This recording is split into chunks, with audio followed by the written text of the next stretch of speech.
Edgar Cayce was an American psychic who made many predictions over his lifetime. Some of the predictions have come true, such as World War II, which he predicted in 1935, as well as flooding increases along the American coast. Other predictions, such as China would become the cradle of Christian civilization, have not seemed to come true, but with China protecting Palestine in Israel's attack on Palestinian civilians, perhaps it will come true in the future. The Hospital of Enlightenment. This was the idealistic name psychic Edgar Cayce and a group of financial backers initially gave the unique healing facility they built in Virginia Beach, Virginia in 1928. 3/4 of a century later, after numerous changes in ownership, the old building still stands tall, serving today as the headquarters of the Cayce organization's continuing worldwide work. And in many respects, the original name still fits. When it was constructed, Edgar Cayce considered the hospital a dream come true for his patients. As early as 1910, while working as a New York City studio photographer who gave psychic readings in his spare time, he was notified in a reading that he was destined to operate a hospital. The death of a boy whose family was unable to find the unique treatments Cayce had recommended for the child made a searing impression he wanted to provide the needed treatments. But how? He was still years away from making a career exclusively of giving psychic readings. Furthermore, his readings suggested that a hospital could best be located in a tiny Virginia seaside resort he had never heard of or seen, Virginia Beach. Cayce was from Kentucky and aware that the power of the ocean was therapeutic. His work took him from his native Kentucky farmland to Alabama, Texas, Tennessee, Ohio, Colorado, Illinois, and New York. But he never forgot what his source had recommended despite never seeing Virginia for himself. He spent several years wildcatting for oil in Texas in hopes of financing such a healing institution. When several offers came from other parts of the country to finance a treatment center for him in their communities, one man even began construction. Cayce's abilities were very well known and were reported on in various newspapers. Despite this, Cayce maintained his faith that Virginia Beach was the proper place for his hospital. The last of these benefactors, the Jew Morton Blumenthal, a New York stockbroker, was enthusiastic about the choice of Virginia. "You must go there," he told Edgar, "and I'll provide the money." So in 1925, Cayce moved his family to Virginia Beach from Dayton, Ohio, in order to get started. "My whole thought and idea had been to be able to serve those better who ask for the readings," Cayce said. "It was not an idea to have the hospital a money-making proposition at all. If we were able to even meet expenses, we would feel that we would be doing wonderfully well, and while the institution would be built around the work I am able to do, still it would be separate and apart from the regular readings we give, but there are so many, and the number is increasing, that are asking if there is not a place where they could have the suggestions, as are given in the readings, carried out to the letter by a regular physician, and we know this is not possible in any institution in the country at the present time." With the support of several businessmen who had been helped by the Cayce readings, in 1927 he formed an organization known as the Association of National Investigators. Its motto was that we might make manifest our love of God and man. "For years I had dreamed of being surrounded by such an understanding group as now were about me," Cayce said. Cayce was a Sunday school teacher and read the Bible up to 60 times a year in his youth. He was a devout Christian and denied that he was a prophet. Blumenthal, the principal patron, reminded the group that about 11,000 years ago in a past life, we had met together to accomplish this same task. Since then there has come into the world the Prince of Peace, who gave to the world at the sacrifice of his life an actual living demonstration of the purpose of material life, that the material world or its human inhabitants might better understand the spiritual or real creative side of life. In his teaching, he drew from these precepts and from those principles that we gave to the world some 11,000 years ago. So again, Blumenthal added, we were chosen by the cosmic forces, by the Lord Almighty, as being responsible to him and to mankind to use our knowledge to demonstrate to the world that side of life for which he gave his life. This idea of reincarnation is not an explicitly Christian one. Blumenthal was Jewish, and Cayce would not accept reincarnation as a legitimate theory until his later years. In its fundraising effort, the association explained, the Hospital of Enlightenment has two great aims: to benefit sufferers who apply for aid and to keep scientific records of Mr. Cayce's endeavors as basis for future research.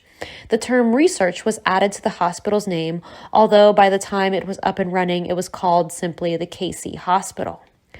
Virginia Beach, with long stretches of undeveloped oceanfront property at the time, was relatively desolate and few people lived there in the winter. But construction of the Cavalier Hotel during the late 1920s would turn it into a popular summer resort that attracted trainloads of vacationers and celebrity entertainers to its Smart Supper Club. The timing of Edgar's endeavor seemed advantageous. The Cavalier Hotel still exists today. Blumenthal bought a beautiful 5-acre parcel on a knoll that backed up against a fine forest and overlooked the sea. Architects designed a handsome 4-story building in the Southern style with a wrap-around porch and dormer windows that gave it the inviting look of a Virginia planter's mansion rather than a hospital.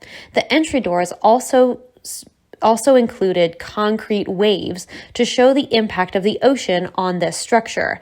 As such, it is a great example of modern Southern architecture. The plan fit among the medical practice of rest cures, spas, and sanatoriums of the time instead of our cramped, crowded, sterile, insurance-required medical treatments today. The site was graded in 1927 and construction began in the summer of 1928. Edgar and his wife Gertrude were so excited that they frequently came up the beach from their rented house in town to watch the carpenters.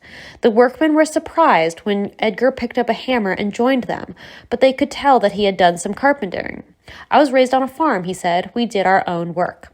Many of his mornings that summer were devoted to working side by side with the builders, putting his muscle where his heart was. Later, he would return home to give his regular afternoon readings to his clients. Although the association had only about 200 members, the project was completed because the founders were as generous as they were idealistic. One Chicago businessman gave the paint, another from New York supplied furniture. These days, when fundraising occurs, it is often all about money. But one should remember that items can be just as helpful. Blumenthal and his brother Edwin pledged $3,000 a month to cover operating expenses.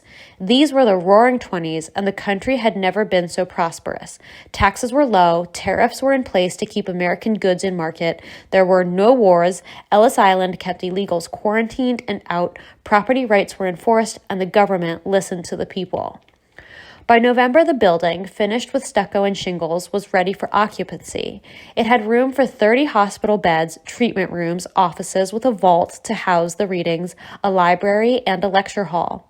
Its initial cost estimate of $52,000 had been much too low. By the time it and a 2-story, 12-car garage were finished, and recreation facilities, tennis courts, croquet, and shuffleboard grounds, bathhouses on the beach, but not the 9-hole golf course Blumenthal wanted, were added, the cost had multiplied. A local newspaper reported it was $100,000. Edgar's authorized biographer, Tom Shagrew, put it at $200,000. Blumenthal wanted only the best building materials, and he got them. When people questioned the cost, Cayce said, I told them I have nothing to sell. I am not a doctor nor a professor. I do not treat in any way, manner, or form. I have little or nothing of this world's goods, yet I believe that if it be the Lord's work, it will succeed. If it is not, it has no right to succeed, nor any place in man's life. Those, however, who seek assistance through these forces surely know that the physical man must be supplied with physical needs.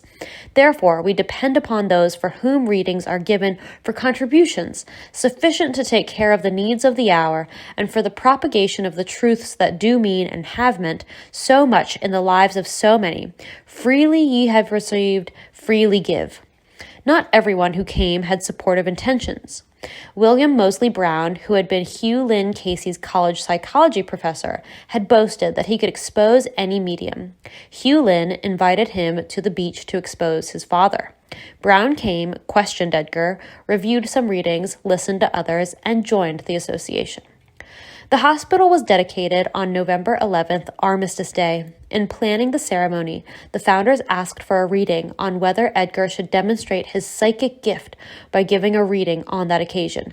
Definitely not, came his response. Do not parade that which is holy.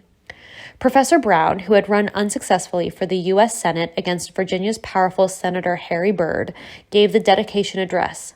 Edgar spoke first, but briefly.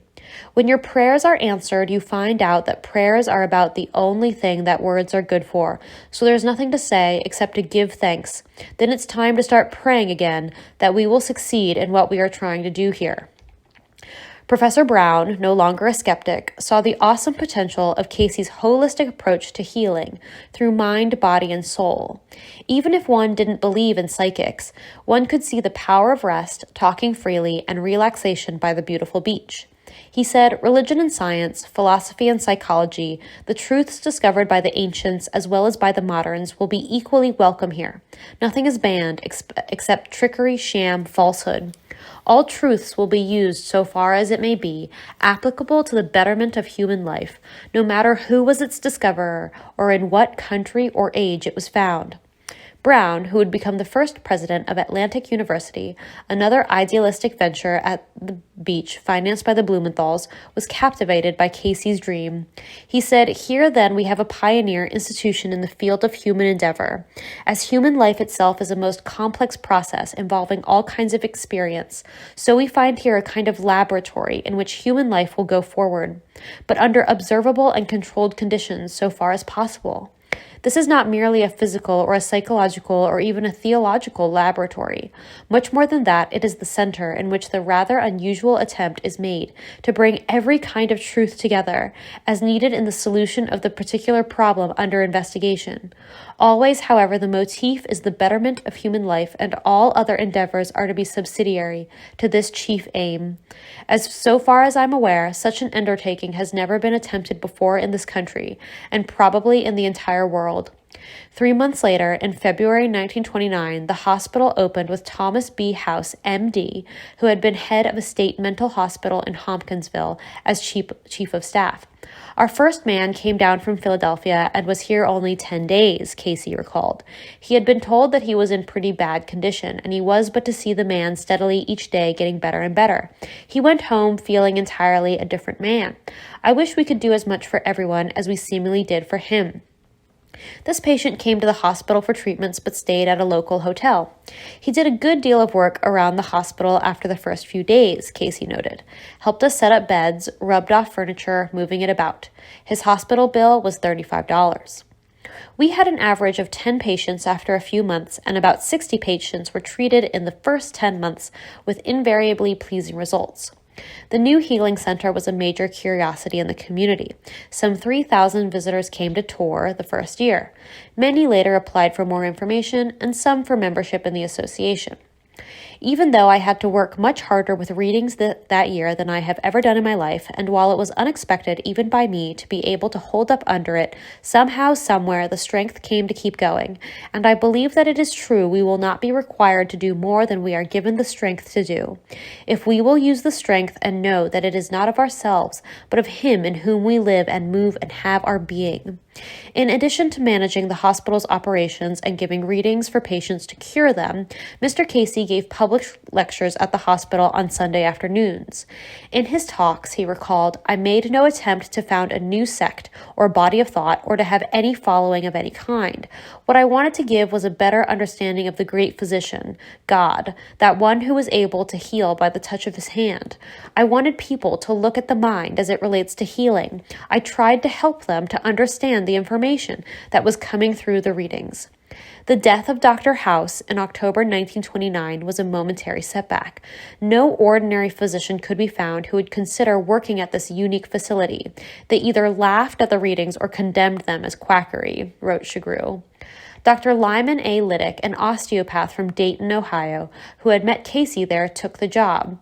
His records show patients receiving treatment for congenital incoordination of mental and physical faculties, stomach ulcers, acute gastritis, general pruritus, colitis, spastic paraplegia, optic neuritis with partial blindness, shell shock, hysteria, and several types of gynecological trouble. Cayce wrote dietary orders personally when he engaged in psychic work in New York. All his patients responded in an encouraging manner, wrote Dr. Liddick. Had it not been for the stock market crash in October 1929, there is no telling what the 30-bed hospital's ultimate destiny might have been. It might have changed the course of American medicine to take into consideration one's mental state, and so it might have led to a mental health revitalization across America. But it didn't. Differences between Cayce and the Blumenthal brothers, especially in terms of religion, precipitated the stockbroker's decision to discontinue the subsidies to keep it afloat. The hospital closed 2 years after it opened, the property was sold, and the Association of National Investigators disbanded. This collapse hit Cayce hard. His dream had been shot, and he just wanted to die, literally, said his son Hugh Lynn Cayce. Cayce's spirits were soon revived, however, in February 1931 by a gathering of supporters who appealed to him to carry on because they had been helped by him. They formed a new organization, the Association for Research and Enlightenment, to support him and his work. Some 25 years later, a decade after Cayce's death in 1945, the ARE regained ownership of the old hospital and turned it into its headquarters. The grand old building had been used successfully as a beach club, a hotel, a Shriners Clubhouse, and a summer stock theater, and is now open under the ARE. The building was like their Rock of Gibraltar, a proud symbol of a noble mission, that we might make manifest our love of God and man. And its fundamental purpose would not change but find new forms of expression. Today, the building is home to the ARE Health Center and Spa, offering many of the holistic services originally available through the hospital, with therapies such as chiropractic adjustments, massage, castor oil packs, hydrotherapy, and much more, with many upper-level rooms offering an ocean view. When people doubt Dr. Cayce, or Mr. Cayce, rather, one needs to look at how he could have possibly diagnosed all of these medical malfunctions. Well, many diseases and conditions have their own breath print, and this may soon pave the way for earlier detection and diagnosis. Could this be how Mr. Cayce identified so many disorders? Body odor, for example, can be a sign of more than just someone forgetting to put on their deodorant. Researchers have long known that certain illnesses, including cancer, multiple sclerosis, and Parkinson's disease, cast particular odors, according to the neurological director of the Smell and Taste Research and Treatment Foundation in Chicago. While scent tests to diagnose disease are not quite ready for mass consumption, research is ongoing. Ammonia on the breath, for example, is a sign of kidney failure. University of Illinois researchers have developed a disposable device that can detect the breath print of kidney failure and potentially get people to a doctor sooner, when treatment will be more effective. In the clinical setting, physicians use bulky and invasive instruments to detect and analyze these compounds.